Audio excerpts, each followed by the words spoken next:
আব্দুল্লাহ আর আব্দুল্লাহর মায় ঝাঁকানাকা শোরুমে যায় ইলেকট্রিক পণ্য দেখে ঘুরা ঘুরা। এদিকে পুরান টিভি মাথাত লইয়া বাড়ি মুহি রওনা দিছি আমি। এরপরে বউ পোলা ফান লইয়া মনের আনন্দে নাইমা গেছি সরিষা খেতে। কথায় আছে না, যত মজা তত সাজা। বউয়ের শখে আটতে আটতে পাও গেছে ফুইলা, অহন রাত 2টা বাজে পাও ব্যথায় ঘুমিয়ে পারতাছি না। সালামু আলাইকুম। মাইন্দাত্তা আমলের বাক্স টিভি দিয়াই আমার জীবনটা সুন্দরভাবে চলতাছিল। এর মধ্যে বউ খালি কিপটা জামাই কইয়া আমারে দিয়া একটা এলইডি টিভি কিনাইছে।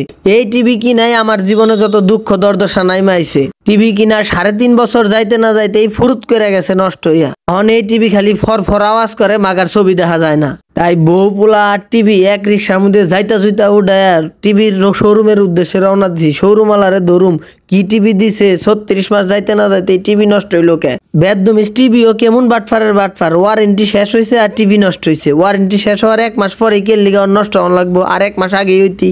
এইদিকে আবার আমগো অটোওয়ালায় মাজার রোডের মাথায় নামায় দিছে। কেয়ার বলে পুলিশে ধরেই মামলা দেয়। মহাসড়কে 3 চাক্কা চলা নিষেধ, কিন্তু মামলা দেওয়ার পরে টেহা দিলেই 3 চাক্কা মহাসড়কে আবার বলে বৈধ হয়ে যায়। যাওগা সামনের দিকে আউগা, এত বড় টিভি লইয়া এত পথ যাওয়ার লাগবো। টিভি একবার মাথায় লইতাছি, একবার কাহে লইতাছি, আবার আরেক হাত দিয়ে পোলাও ধরে রাখতেছি। টিভি নষ্ট থাকায় গত 24 ঘন্টায় তারা টিভি দেখতে না পারার কারণে তাই মাই পুঁথে বিনোদনের লিগা যাইব কোনহানে ঘুরবার, টিভিটা হাসপাতালে দিয়াই মানে মেকারের কাছে দিয়াই। এই উদ্দেশ্যে দুজনই আমার লগে বাইর হইছে। টিভিটা শোরুমে নিয়ে যাওয়ার লগে লগে তারা খুব আন্তরিকতার সাথে আমার টিভিটা নিয়ে ভালো করে চেকমেক করে দেখতেছে কি সমস্যা হয়েছে।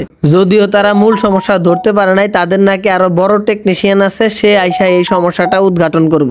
আজকের মতো আর টিভি নেওয়া হইতাছে না, তাই নাম দস্তখত কইরা তার কাছে টিভিটা জমা দিয়ে থইলাম। এই দিকে আবার তারা বিভিন্ন রকমের জিনিস ঘুরা দেখতাছে। ভাইবা চিন্তা দেখলাম এনে বেশিক্ষণ থাকা নিরাপদ না, তাই 1 নম্বরের বাহানা দিয়া কইলাম শিগগির বাইতে লও। এইদিকে আবার ঢেকি স্বর্গে গেল ধান বানে। টিভি ঠিক করবার আয়া কাঁচা বাজার করা শুরু করে দিছে। এইবার ভরপুর শীতেও কে লিগা জানি সবজির দাম কমতাছে না। 40 টাকা কেজি ধরে 1 কেজি গাজর লয়ে লইলাম।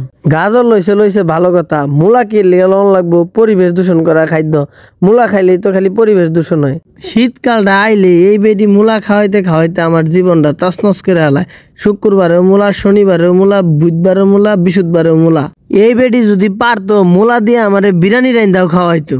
মূলার গপ্প কইতাছে ফেসবুকটা খুললেই খালি সরিষা ক্ষেত দেখা যায়, তুমি আমার সরিষা ক্ষেতে ঘুরবার লইয়া যাও। পরে কইলাম ফেসবুকে যে খালি সরিষা ক্ষেত দেখ, কিন্তু সরিষা ক্ষেত দেখবার যায় যে মানুষে বাঁশের দৌড়ানি খায়, হেটা দেখো না। কয় দৌড়ানি খাইলে খাইলাম, তাও ক্ষেত দেখা সারুম।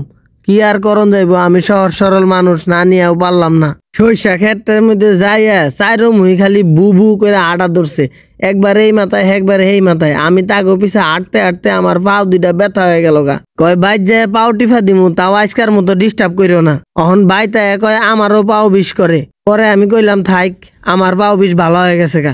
এইদিকে আবার তারা এক বড়ই গাছের বড়ই পাইরা খাওয়া শুরু করছে। পরের গাছের বড়ই নিজেরা তো খাইছেও, আবার আমার লিগাও লই আইছে। কয় খায়া দেহ কেমন লাগে। দুরু থু, এমন আকু জিনিস মানছে খায়।